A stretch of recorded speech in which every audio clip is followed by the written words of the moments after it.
Okay, when dividing with radicals, we need to make sure that we do not have a radical in our denominator or our bottom number.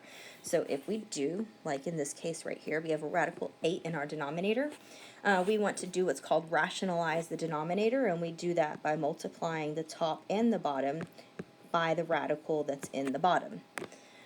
So we can look at the top, we can multiply through 7 times, radical 7 times radical 8 can combine, so I can say that those are 56x and they stay in the radical.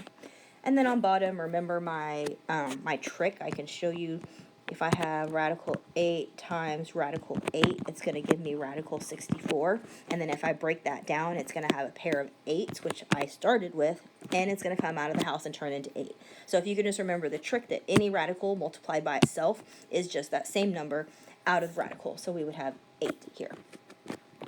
Okay, we can break down the 56 even further.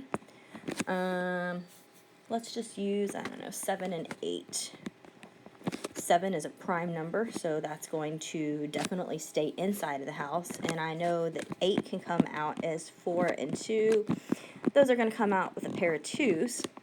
So I'm going to have a 2 that come out of the house.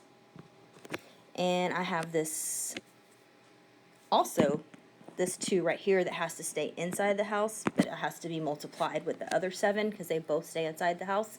So 7 times 2 is going to give me 14, and that's going to be over 8. And then look at these two numbers that are outside of the house. I can continue to reduce those even further. So I can say 2 goes into 2 times once, so I won't have that number. If you want to write it, you can. You probably won't see it. It'll just look like that. And then 2 goes into 8 4 times. So radical 4, oh, I forgot my x. My x didn't have a pair, so it has to stay inside of the house, and it is part of my answer. So that's what that answer would look like. All right, looking at number 2, I cannot have a radical in my denominator, so I'm going to multiply the top and the bottom by the radical. So radical 6 times radical 6 just means the 6 comes out of the radical sign. And then that's going to turn into radical 2 times 6 was going to give me radical 12. All right, so I want to see if 12 can break down any further. And I know that a 4 and a 3 is going to pull out a pair of 2s. So this is going to reduce to 2 radical 3. Those pair up, come outside of the house. That guy has to stay inside the house.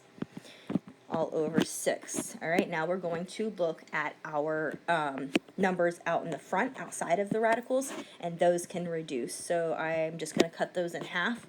So 2 divided by 2 is going to give me 1, but you won't see that. And then 6 divided by 2 is going to give me 3. So radical 3 over 3 is your answer on that one. Okay, sometimes you'll see something over like a giant size radical sign like this one. So if you want to rewrite that, it's really the same as just radical 5 over radical 6. And then we would continue to rationalize the denominator by multiplying both sides by the denominator of radical 6. So it comes out of the radical sign as a 6, and I have radical 30 on top after I multiplied. So I'm going to break the 30 down. I can say, what do I like in 30? 6 and 5. 5's prime. 3 and a 2 are going to come out.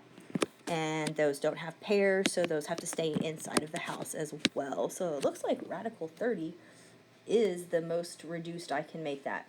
So this would be my answer, but I'd always want to check first to see if there are anything that can come out of the house.